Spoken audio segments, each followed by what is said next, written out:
Hi friends, welcome back to Soumya's cooking channel. ನಾನಿವತ್ತು ಮನೆಯಲ್ಲಿ ತುಂಬ ಈಸಿಯಾಗಿ ಆನಿಯನ್ ಸಮೋಸ ಮಾಡ್ಕೊಳ್ಳೋದು ಹೇಗೆ ಅಂತ ತೋರಿಸ್ತಾ ಇದ್ದೀನಿ. ಬನ್ನಿ ಇವಾಗ ಹೇಗೆ ಮಾಡ್ಕೊಳ್ಳೋದು ಅಂತ ನೋಡೋಣ. ನಾನಿಲ್ಲಿ ಒಂದು ಬೌಲಷ್ಟು ಮೈದಾ ಹಿಟ್ಟು ತೊಗೊಂಡಿದ್ದೀನಿ. ನೀವು ಮೈದಾ ಹಿಟ್ಟು ಇಷ್ಟ ಇಲ್ಲ ಅನ್ನೋರು ಬೇಕಾದರೆ ನೀವು ಗೋಧಿ ಹಿಟ್ಟಲ್ಲೂ ಮಾಡ್ಕೋಬೋದು. ಬಟ್ ಸಮೋಸ ಅಂದಾಗ ಸ್ವಲ್ಪ ಮೈದಾ ಹಿಟ್ಟಲ್ಲಿ ಮಾಡಿದ್ರೇ ನೀಟಾಗಿ ಕ್ರಿಸ್ಪಿಯಾಗಿ ಚೆನ್ನಾಗಿ ಬರುತ್ತೆ. ಇದಕ್ಕೆ ನಾನು ಸ್ವಲ್ಪ ಅಜ್ವೈನ ಮತ್ತು ಸ್ವಲ್ಪ ಉಪ್ಪು ಸೇರಿಸ್ಕೊಂಡು ನೀಟಾಗಿ ನೀರು ಹಾಕಿ ಕಲಿಸ್ಕೊತಾ ಇದ್ದೀನಿ. ನಾನು ಯಾವುದೇ ಆಯಿಲ್ ಕೂಡ ನಾನು ಯೂಸ್ ಮಾಡ್ತಾಯಿಲ್ಲ. ಆಯಿಲ್ ಹಾಕೋದ್ರಿಂದ ಏನಾಗುತ್ತೆ, ಹಿಟ್ಟು ಸಾಫ್ಟ್ ಆಗಿಬಿಡುತ್ತೆ, ನಮಗೆ ಕ್ರಿಸ್ಪಿಯಾಗಿ ಚೆನ್ನಾಗಿ ಬರೋದಿಲ್ಲ. ಸೊ ಹಾಗಾಗಿ ಬರೀ ನೀರು ಹಾಕ್ಬಿಟ್ಟೆ ನಾವು ಚೆನ್ನಾಗಿ ನಾದ್ಕೊಂಡು ಕಲಿಸ್ಕೋಬೇಕು. ನಾದೋದು ಅಂದರೆ ತುಂಬ ಸ್ವಲ್ಪ ಸಾಫ್ಟಾಗಿಯೇ ಚೆನ್ನಾಗಿ ನಾದ್ಕೋಬೇಕು. ಆವಾಗ ನಮಗೆ ಅದು ಚೆನ್ನಾಗಿ ಲಟ್ಸೋದಕ್ಕೆ ಬರುತ್ತೆ. ಈಗ ನಾನು ಸ್ವಲ್ಪನೇ ನೀರು ಸೇರಿಸ್ಕೊಂಡು ನೀಟಾಗಿ ನಾದ್ತಾಯಿದ್ದೀನಿ. ಫಸ್ಟು ನಾವು ಹಿಟ್ಟು ಕಲಸಿ ಇಟ್ಬಿಟ್ರೆ ಒಂದು 10 ನಿಮಿಷಗಳ ಕಾಲ ಅದು ಚೆನ್ನಾಗಿ ಸಾಫ್ಟ್ ಆಗುತ್ತೆ. ಸೊ ಹಾಗಾಗಿ ನಾನು ಫಸ್ಟು ಹಿಟ್ಟು ಕಲಿಸ್ಬಿಡ್ತೀನಿ, ಆಮೇಲೆ ಸ್ಟಫಿಂಗ್ ಎಲ್ಲ ರೆಡಿ ಮಾಡ್ಕೋತೀನಿ. ಈಗ ನೋಡ್ತಾ ಇದ್ರಲ್ಲ, ಕಲಸಿದ್ದಾಗಿದೆ. ಇದಕ್ಕೆ ಸ್ವಲ್ಪ ಎಣ್ಣೆ ಹಾಕ್ಬಿಟ್ಟು ಇನ್ನೊಂದು ಸರಿ ಚೆನ್ನಾಗಿ ನಾದ್ಬಿಟ್ಟು ಒಂದು 10 ನಿಮಿಷ ಹಾಗೆ ಮುಚ್ಚಿಟ್ಬಿಡ್ತೀನಿ. ಆನಂತರ ನಾನು ಇದನ್ನು ಲಟ್ಸೋದಕ್ಕೆ ಯೂಸ್ ಮಾಡ್ಕೋತೀನಿ. ಈಗ ಚೆನ್ನಾಗಿ ಕಲಸಿ ಆಯಿತು. ಹೀಗೆ ಎಣ್ಣೆ ಕೂಡ ಹಾಕಿ ನೀಟಾಗಿ ನಾದ್ಕೋತಾ ಇದ್ದೀನಿ. ಇದನ್ನು ಆರಾಮಾಗಿ ನೀವು ಮನೆಯಲ್ಲೇ ಮಾಡ್ಕೋಬೋದು. ನಾನಿವತ್ತು ಒಂದು 5 ಸಮೋಸ ಆಗುವಷ್ಟು ತೋರಿಸ್ತಾ ಇದ್ದೀನಿ. ನೀವೇನಾದರೂ ಜಾಸ್ತಿ ಮಾಡಬೇಕು ಅಂದರೆ ಇಂಗ್ರೀಡಿಯೆಂಟ್ಸ್ಗಳೆಲ್ಲ ಸ್ವಲ್ಪ ಜಾಸ್ತಿನೇ ಹಾಕ್ಕೊಳ್ಳಿ. ನಾನಿಲ್ಲಿ ಒಂದು 2 ಈರುಳ್ಳಿ, ಮೀಡಿಯಮ್ ಸೈಜ್ದು ಒಂದು 2 ಈರುಳ್ಳಿನ ಉದ್ದುದಕ್ಕಾಗಿ ಸ್ವಲ್ಪ ರಫಾಗಿ ಕಟ್ ಮಾಡ್ಕೊಂಡಿದ್ದೀನಿ, ಅಂದರೆ ಸ್ವಲ್ಪ ದಪ್ಪವಾಗಿ ಕಟ್ ಮಾಡ್ಕೊಂಡಿದ್ದೀನಿ. ಆ ಥರ ಮಾಡಿದಾಗ ಏನಾಗುತ್ತೆ, ನಮಗೆ ಸಮೋಸ ಬೆಂದಾಗಲೂ ಚೆನ್ನಾಗಿ ಬಾಯಲ್ಲಿ ಸಿಗುತ್ತೆ ತಿನ್ನೋದಕ್ಕೆ. ಹಾಗೆ ಇಲ್ಲಿಗೆ ಸ್ವಲ್ಪ ಪುದೀನ ಸೊಪ್ಪು, ಹಾಗೆ ಸ್ವಲ್ಪ ಕೊತ್ತಂಬರಿ ಸೊಪ್ಪು, ಒಂದು ಅರ್ಧ ಸ್ಪೂನಷ್ಟು ಶುಂಠಿ ಬೆಳ್ಳುಳ್ಳಿ ಪೇಸ್ಟು, ಅದನ್ನು ಕೂಡ ನಾನಿಲ್ಲಿ ಹಾಕೋತಾ ಇದ್ದೀನಿ. ಹಾಗೆ ಒಂದು 1/4 ಸ್ಪೂನಷ್ಟು ಅರಿಶಿನ, 1 ಸ್ಪೂನಷ್ಟು ಖಾರದ ಪುಡಿ ನೀವು ನೋಡಿ ಹಾಕ್ಕೊಳ್ಳಿ, ಖಾರಕ್ಕೆ ಎಷ್ಟು ಬೇಕಷ್ಟು. ಹಾಗೆ ಸ್ವಲ್ಪ ಕೊತ್ತಂಬರಿ ಸೊಪ್ಪು, ಮತ್ತು ಇದಕ್ಕೆ ಒಂದು 1/4 ಚಮಚದಷ್ಟು ಗರಂ ಮಸಾಲ, ಹಾಗೆ ಒಂದು ಅರ್ಧ ಚಮಚದಷ್ಟು ಧನಿಯಾ ಪೌಡರು, ಇದನ್ನು ಕೂಡ ನೀವು ಹಾಕ್ಕೊಳ್ಳಿ. ಹಾಗೆ ಇಲ್ಲಿ ಈರುಳ್ಳಿ ಸಮೋಸ ಆಗಿರೋದ್ರಿಂದ ಅದು ಬೇಗ ಈರುಳ್ಳಿ ಬಿಟ್ಕೊಂಡ್ಬಿಡುತ್ತೆ, ಆವಾಗ ಸ್ಟಫಿಂಗ್ಗೆ ನಾವು ಹಾಕೋಕ್ಕಾಗಲ್ಲ ನೀಟಾಗಿ.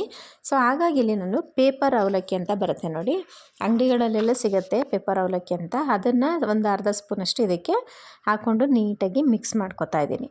ಆ ಥರ ಮಾಡೋದ್ರಿಂದ ಏನಾಗುತ್ತೆ, ಸ್ಟಫಿಂಗು ಬೇಗ ನೀರು ಬಿಟ್ಕೊಳ್ಳೋದಿಲ್ಲ, ಹಾಗೆ ನೀಟಾಗಿ ನಾವು ಒಳಗಡೆ ಸ್ಟಫ್ನ ಮಾಡ್ಕೋಬೋದು. ಇದಿಷ್ಟು ಹಾಕ್ಕೊಂಡು ನೀಟಾಗಿ ಮಿಕ್ಸ್ ಮಾಡ್ಕೋಬೇಕು. ಮಿಕ್ಸ್ ಮಾಡಿಕೊಂಡು ಆನಂತರ ನಾವು ಸ್ಟಫಿಂಗ್ ಮಾಡಿಕೊಂಡ್ರೆ ಆಯಿತು. ನಾನು ಆಗಲೇ ಹೇಳಿದೆ, ಧನಿಯಾ ಪೌಡರು ಕೂಡ ಸ್ವಲ್ಪ ಹಾಕ್ಕೋತಾ ಇದ್ದೀನಿ, ಮತ್ತು ಗರಂ ಮಸಾಲ ಕೂಡ ನಾನು ಸ್ವಲ್ಪ ಹಾಕ್ಕೋತಾ ಇದ್ದೀನಿ. ಇದಿಷ್ಟು ಹಾಕ್ಕೊಂಡು ಒಂದು ಸ್ವಲ್ಪ ಉಪ್ಪು, ನಿಮಗೆ ರುಚಿಗೆ ಎಷ್ಟು ಬೇಕಷ್ಟು ಉಪ್ಪು ಹಾಕ್ಕೊಂಡು ನೋಡಿಕೊಂಡು ನೀಟಾಗಿ ಮಿಕ್ಸ್ ಮಾಡ್ಕೊಳ್ಳಿ. ಉಪ್ಪು ನೋಡಿ ಹಾಕ್ಕೊಳ್ಳಿ, ಯಾಕೆಂದರೆ ನಾವು ಹಿಟ್ಟು ಕಲಸುವಾಗಲೂ ಕೂಡ ಉಪ್ಪು ಹಾಕಿದ್ವಿ. ಸೊ ಸ್ಟಫಿಂಗಿಗೆ ಸ್ವಲ್ಪ ಸಪ್ಪೆ ಇದ್ರೇ ಬೆಸ್ಟು, ಯಾಕೆಂದರೆ ಅದು ಎರಡು ಒಟ್ಟಿಗೆ ಆದಾಗ ಇದು ನಾವು ಕರೆಕ್ಟಾಗಿ ಹಾಕ್ಬಿಟ್ರೆ ಏನಾಗುತ್ತೆ, ಉಪ್ಪು ಥರ ಆಗಿಬಿಡುತ್ತೆ. ಈಗ ಸ್ಟಫಿಂಗು ಕೂಡ ರೆಡಿ ಆಯಿತು. ನಾವು ಹಣ್ಸೋದಕ್ಕೆ ಒಂದು ಗಮ್ ಬೇಕಲ್ಲ, ಸೊ ಅದಕ್ಕೆ ನಾನಿಲ್ಲಿ 1 ಸ್ಪೂನಷ್ಟು ಮೈದಾ ಹಾಕ್ಕೊಂಡಿದ್ದೀನಿ. ಸ್ವಲ್ಪ ನೀರು ಹಾಕ್ಕೊಂಡು ಗಂಟಿಲ್ದಿರೋ ಥರ ನೀಟಾಗಿ ಮಿಕ್ಸ್ ಮಾಡ್ಕೋಬೇಕು, ಅಂದರೆ ಗಮ್ ಥರನೇ ಸ್ವಲ್ಪ ಆ ಹದದಲ್ಲೇ ನಾವು ನೀಟಾಗಿ ಮಿಕ್ಸ್ ಮಾಡ್ಕೋಬೇಕು. ಈಗ ಇದು ಕೂಡ ರೆಡಿ ಆಯಿತು. ಇವಾಗ ನಾವು ಕಲಸಿಟ್ಕೊಂಡಿದ್ನಲ್ಲ ಮೈದಾ ಹಿಟ್ಟು, ಅದನ್ನು ನೀಟಾಗಿ ಇನ್ನೊಂದು ಸರಿ ನಾದ್ಕೊಂಡು ಚಪಾತಿಗಳ ಥರ ನಾವು ಲಟ್ಟಿಸ್ಕೋಬೇಕು. ಇದು ಈಗ ನೋಡಿ ಎಷ್ಟು ಚೆನ್ನಾಗಿ ಸಾಫ್ಟಾಗಿ ಬಂದಿದೆ ಅಂತ. ಒಂದು 10 ನಿಮಿಷ ಹಿಟ್ಟು ತುಂಬಾ ಚೆನ್ನಾಗಿ ಸಾಫ್ಟ್ ಆಗುತ್ತೆ. ನಾನಿಲ್ಲಿ ಒಂದು 3 ಉಂಡೆಗಳ ಥರ ಮಾಡಿಕೊಂಡು ಅದನ್ನು ಲಟ್ಟಿಸ್ಕೊತಾ ಇದ್ದೀನಿ. ಅಜ್ವೈನ ಹಾಕೋದ್ರಿಂದ ತಿನ್ನುವಾಗ ಟೇಸ್ಟು ತುಂಬಾ ಚೆನ್ನಾಗಿರುತ್ತೆ. ಇದು ಹಾಲು ಸಮೋಸಕ್ಕೂ ಕೂಡ ಹಾಕ್ತಾರೆ, ಬಟ್ ಇದಕ್ಕೂ ಹಾಕಿದಾಗಲೂ ಕೂಡ ಅದು ಮಧ್ಯದಲ್ಲಿ ಒಂಥರ ಸಿಕ್ಕಾಗ ಅದ್ರ ಫ್ಲೇವರು ತುಂಬ ಚೆನ್ನಾಗಿರುತ್ತೆ. ಹಾಗೆ ಅಜ್ವೈನ ಹೆಲ್ತ್ಗೂ ಕೂಡ ತುಂಬಾ ಒಳ್ಳೆಯದು. ಒಂದು ಗ್ಯಾಸ್ಟ್ರಿಕ್ ಆಗ್ಬೋದು, ಮತ್ತು ಜೀರ್ಣಶಕ್ತಿ ಚೆನ್ನಾಗಿ ಆಗುತ್ತೆ. ಸೊ ಹಾಗಾಗಿ ನಾವು ದಿನನಿತ್ಯದಲ್ಲಿ ಸ್ವಲ್ಪ ಅಜ್ವೈನ ಬಳಸೋದ್ರಿಂದ ನಮಗೆ ಹೆಲ್ತ್ಗೆ ಒಳ್ಳೆಯದು ಅಂತಲೇ ಹೇಳ್ಬೋದು. ಈಗ ನಾನು 3 ಉಂಡೆಗಳನ್ನ ಮಾಡ್ಕೊಂಡು ಹಾಕಿದೆ. ಇದನ್ನು ನಾನು ಲಟ್ಟಿಸ್ಕೊತಾ ಇದ್ದೀನಿ, ಅಂದರೆ ತುಂಬ ತೆಳುಗೆ ಲಟ್ಟಿಸ್ಕೋಬೇಡಿ, ಹಾಗೆ ತುಂಬ ರಫಾಗೂ ಕೂಡ ಲಟ್ಟಿಸ್ಕೋಬೇಡಿ, ಒಂದು ಹದದಲ್ಲಿ ಲಟ್ಟಿಸ್ಕೋಬೇಕು. ಸೊ ಈಗ ನಾನು ಒಂದೊಂದಾಗಿ ಲಟ್ಟಿಸಿ ಇಟ್ಕೋತೀನಿ. ಸ್ವಲ್ಪ ಹಿಟ್ಟು ಹಾಕಿ ಲಟ್ಸ್ಕೊಂಡ್ರೆ ಏನೂ ತೊಂದರೆ ಇಲ್ಲ, ಏಕೆಂತಂದರೆ ಅದೇನು ಜಾಸ್ತಿ ಎಣ್ಣೆ ಕುಡಿಯೋದಿಲ್ಲ. ಸೊ ನಾವು ಸ್ವಲ್ಪನೇ ಹಾಕ್ಕೊಂಡು ನೀಟಾಗಿ ನೀವು ಚಪಾತಿಗೆ ಹೇಗೆ ಲಟ್ಟಿಸ್ಕೊತೀರೋ ಅದೇ ಥರ ಸಮವಾಗಿ ನೀಟಾಗಿ ಲಟ್ಟಿಸ್ಕೋಬೇಕು. ನಾನಿಲ್ಲಿ ಕಲ್ಲಿದೆಯಲ್ಲ ಸಜ್ಜೆ ಕಲ್ಲು ಅದ್ರ ಮೇಲೇ ಹಾಕಿ ಲಟ್ಟಿಸ್ಕೊತಾ ಇದ್ದೀನಿ. ಆ ಥರ ಮಾಡಿದಾಗನೇ ನಮಗೆ ಕರೆಕ್ಟಾಗಿ ಪರ್ಫೆಕ್ಟಾಗಿ ಬರುತ್ತೆ. ಈಗ ಮಣೆಗಳು ಆ ಥರ ಎಲ್ಲ ಯೂಸ್ ಮಾಡಿದಾಗ ಏನಾಗುತ್ತೆ, ಅದು ನಾವು ಅಷ್ಟು ಅಗಲಕ್ಕೆ ನೀಟಾಗಿ ಲಟ್ಸ್ಕೊಳಕ್ಕೆ ಆಗೋದಿಲ್ಲ. ಸೊ ಹಾಗಾಗಿ ನಾನು ಇಲ್ಲಿ ಸಜ್ಜೆ ಕಲ್ಲು ಮೇಲೇ ಲಟ್ಟಿಸ್ಕೊತಾ ಇದ್ದೀನಿ. ಸಜ್ಜೆ ಮೇಲೆ ಲಟ್ಸೋದ್ರಿಂದ ಏನಾಗುತ್ತೆ, ಪರ್ಫೆಕ್ಟಾಗಿ ನೀಟಾಗಿ ಬರುತ್ತೆ. ನಾವೇನಾದರೂ ಈ ಚಪಾತಿ ಒತ್ತೋ ಮಣೆಗಳಲ್ಲೆಲ್ಲ ಒತ್ತಿದಾಗ ಏನಾಗುತ್ತೆ, ಅಷ್ಟು ನೀಟಾಗಿ ನಾವು ಒತ್ಕೊಳ್ಳೋಕ್ಕಾಗಲ್ಲ, ಅಂದರೆ ಲಟ್ಸೋಕ್ಕಾಗಲ್ಲ. ಸೊ ಹಾಗಾಗಿ ನಾನು ಸಜ್ಜೆ ಮೇಲೇ ಲಟ್ಸ್ಕೊತಾ ಇದ್ದೀನಿ.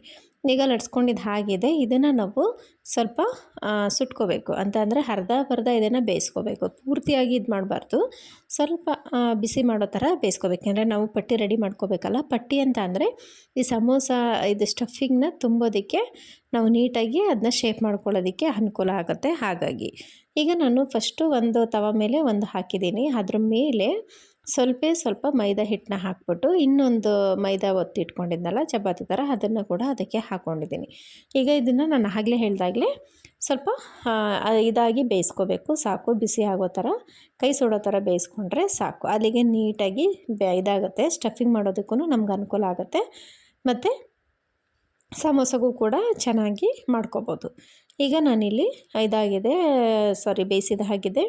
ಇದನ್ನು ಎಡ್ಜ್ಗಳನ್ನ ಕಟ್ ಮಾಡ್ಕೋಬೇಕು. ಎಡ್ಜ್ಗಳು ಸ್ವಲ್ಪ ದಪ್ಪ ಇರುತ್ತೆ, ಮತ್ತು ನಮಗೆ ಅದು ಕರೆಕ್ಟ್ ಶೇಪ್ ಬರೋದಿಲ್ಲ. ಶೇಪ್ ಬಂದರೆ ಒಂದು ಸ್ಕ್ವೇರ್ ಟೈಪಲ್ಲೇ ನಾವು ಕಟ್ ಮಾಡಿಕೊಂಡಾಗ ಸ್ಟಫಿಂಗ್ ಮಾಡೋದಕ್ಕೆ ಈಸಿ ಆಗುತ್ತೆ. ಸೊ ಹಾಗಾಗಿ ನಾನಿಲ್ಲಿ ಎಡ್ಜ್ಗಳನ್ನ ಮಾತ್ರ ಕಟ್ ಮಾಡಿಕೊಂಡು ಆನಂತರ ಸ್ಕ್ವೇರ್ ಟೈಪಲ್ಲಿ ನಾನು ಮಾಡ್ಕೋತೀನಿ. ನಾನು ಆಗಲೇ ಹೇಳ್ದಾಗಲೇ ಇದು ಒಂದು 4ರಿಂದ 5 ಸಮೋಸ ಆಗೋ ಥರ ನಾನು ಮಾಡ್ತಾ ಇರೋದು. ನೀವೇನಾದರೂ ಜಾಸ್ತಿ ಮಾಡಬೇಕು ಅಂದರೆ ಇಂಗ್ರೀಡಿಯೆಂಟ್ಸ್ಗಳನ್ನೆಲ್ಲ ಸ್ವಲ್ಪ ಜಾಸ್ತಿನೇ ಹಾಕ್ಕೊಳ್ಳಿ. ಇದು ತುಂಬಾ ಚೆನ್ನಾಗಿರುತ್ತೆ. ಅಂದರೆ ಔಟ್ಸೈಡು ಸ್ವಲ್ಪ ಟೇಸ್ಟಿ ಪೌಡರ್ಗಳು ಬಳಸ್ತಾರೆ, ಬಟ್ ನಾವು ಮನೇಲಿ ಯಾವುದೇ ಟೇಸ್ಟಿ ಪೌಡರ್ ಇಲ್ಲದೆ ಆರೋಗ್ಯವಾಗಿ ಹೆಲ್ತಿಯಾಗಿ ನಾವು ಮಾಡಿಕೊಂಡು ತಿನ್ಬೋದು. ಈಗ ನಾನು ನೋಡ್ತಾ ಇದ್ದಲ್ಲ, ಕಟ್ ಮಾಡಿಕೊಂಡು ಸ್ಕ್ವೇರ್ ಟೈಪು ಇದು ಮಾಡಿ ಇಟ್ಕೊಂಡಿದ್ದೀನಿ. ಈಗ ಇದಕ್ಕೆ ನಾನು ಸ್ಟಫಿಂಗ್ ಮಾಡೋದು ಹೇಗೆ ಅಂತ ತೋರಿಸ್ತೀನಿ. ಸ್ಟಫಿಂಗ್ ಮಾಡಬೇಕು ಅಂದರೆ ಫಸ್ಟು ನಾವು ಇದನ್ನು ನೀಟಾಗಿ ಒಂದು ಪೌಂಚ್ ಥರ ನಾವು ಮಾಡ್ಕೋಬೇಕು. ಈ ಅಂಗಡಿಗಳಲ್ಲೆಲ್ಲ ಪೊಟ್ನ ಕಟ್ತಾರೆ ಗೊತ್ತಾ, ಏನಾದರೂ ಮಾಡಬೇಕಾದ್ರೆ ಆ ಥರ ನಾವು ಶೇಪಲ್ಲಿ ಇಟ್ಕೊಂಡು ಫೋಲ್ಡ್ ಮಾಡಿಕೊಂಡು ಆನಂತರ ನಾವು ಮಾಡ್ಕೊಂಡಂತಹ ಸ್ಟಫಿಂಗ್ನ ಇದಕ್ಕೆ ಹಾಕಬೇಕು. ನೋಡಿ, ಒಂದು ಚೂರು ಕೂಡ ನೀರು ಬಿಟ್ಟಿಲ್ಲ. ಕಾರಣ ಇದು ಸ್ವಲ್ಪ ಅವಲಕ್ಕಿ ನಾವು ಹಾಕಿರೋದ್ರಿಂದ ನೀರು ಒಂಚೂರು ಬಿಡಲ್ಲ. ಅವಲಕ್ಕಿ ಹಾಕೋದ್ರಿಂದ ಟೇಸ್ಟ್ ಏನೂ ಬದಲಾಗಲ್ಲ, ಎಲ್ಲ ಅದೇ ಥರ ಇರುತ್ತೆ. ಬಟ್ ಒಂದು ಅರ್ಧ ಸ್ಪೂನಷ್ಟು ಹಾಕಿದಾಗ ಏನಾಗುತ್ತೆ, ನಮ್ಮ ಸ್ಟಫಿಂಗು ಚೆನ್ನಾಗಿ ಇರುತ್ತೆ. ಈಗ ನಾನು ಅದು ಹಾಕಿದ್ದು ಮೈದಾ ಹಿಟ್ಟು, ಅಂದರೆ ಅದು ಗಮ್ ರೆಡಿ ಮಾಡ್ಕೊಂಡಿದ್ನಲ್ಲ, ಅದನ್ನು ಈ ಎಡ್ಜ್ಗಳಲ್ಲಿ ಹಾಕ್ಕೊಂಡು ನೀಟಾಗಿ ಕವರ್ ಮಾಡ್ಕೋಬೇಕು. ಕವರ್ ಮಾಡಿಕೊಂಡ್ರೆ ಆಯಿತು. ಒಂದೊಂದೇ ಎಲ್ಲನೂ ಕೂಡ ಇದೇ ಥರ ಮಾಡಿಕೊಂಡು ನಾವು ರೆಡಿ ಮಾಡಿ ಇಟ್ಕೊಂಡು ಆನಂತರ ನಾವು ಎಣ್ಣೆಗಳಿಗೆ ಹಾಕಿ ಬೇಯಿಸ್ಕೊಂಬಿಟ್ರೆ ಸಮೋಸ ರೆಡಿ ಆಗುತ್ತೆ.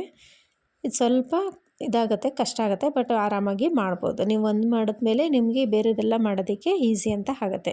ಈಗ ಎಣ್ಣೆ ಕೂಡ ನಾನು ಕಾಯೋದಕ್ಕೆ ಇಟ್ಟಿದ್ದೀನಿ. ಈಗ ಇದಕ್ಕೆ ಒಂದೊಂದಾಗೇ ನಾನು ಬೇಯಿಸ್ಕೊತಾ ಇದ್ದೀನಿ. ಎಲ್ಲನೂ ಕೂಡ ಮೀಡಿಯಮ್ ಫ್ಲೇಮಲ್ಲೇ ಇಟ್ಟು ಬೇಯಿಸ್ಕೊಳ್ಳಿ, ಏಕೆಂದರೆ ಒಳಗೂ ಕೂಡ ಹದವಾಗಿ ಬೇಯುತ್ತೆ, ಹಾಗೆ ಹೊರಗೆ ಕೂಡ ಮೈದಾ ಆಗಿರೋದ್ರಿಂದ ಅದು ಚೆನ್ನಾಗಿ ಬೆಂದಷ್ಟು ಒಳ್ಳೆಯದು. ಈಗ ನಾನಿಲ್ಲಿ ಒಂದು 4 ಹಾಕಿ ನೀಟಾಗಿ ಬೇಯಿಸ್ಕೊತಾ ಇದ್ದೀನಿ. ಒಂದು 5 ನಿಮಿಷ ಒಂದು ಕಡೆ ಬೆಂದ ನಂತರ ಇನ್ನೊಂದು 5 ನಿಮಿಷ ಇನ್ನೊಂದು ಕಡೆ ಬೇಯಿಸ್ಕೊಂಡ್ರೆ ಆಯಿತು, ಸಮೋಸ ಬೇಗನೆ ರೆಡಿ ಆಗುತ್ತೆ.